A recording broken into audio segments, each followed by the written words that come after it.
Switch gears now to more trouble this morning for Justin Bieber. After some public meltdowns on his European tour, one of his neighbors back in California is telling police that Bieber assaulted him during a shouting match.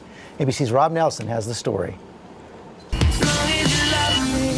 Here we go again, another sour note for the Biebs. The Biebs being investigated.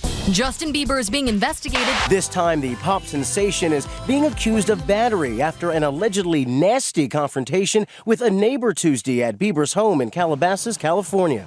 It had to do with allegations of a battery and threats made by Mr. Bieber on one of his neighbors. According to reports, the boyfriend singer had just returned home from concerts overseas when he began racing his Ferrari up and down the streets.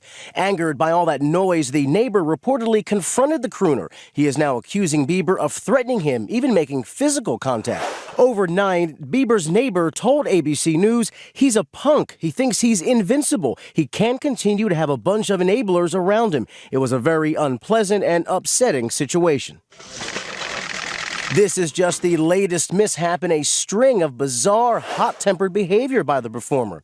On Monday, the Biebs showed up at airport security in Poland shirtless. And a few weeks ago, he tweeted a shirtless picture of himself from the hospital after collapsing during a London concert.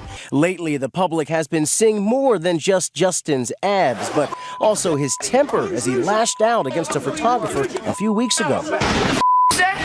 What'd you say? On top of that, a former bodyguard is suing Bieber, claiming the singer assaulted him, charges the Bieber camp denies. Hey girl, let me talk to you. I think when you're flying that high, it's inevitable that you're going to land one day and you're going to hit the ground, and the question is, how hard is he going to hit the ground? Now, TMZ is also reporting this morning that several neighbors are backing up the story of Bieber's reckless driving. They say it was especially dangerous because it all happened at 9 o'clock in the morning when people were walking their dogs, and many kids in that neighborhood are home for spring break. We'll see how it turns out. George?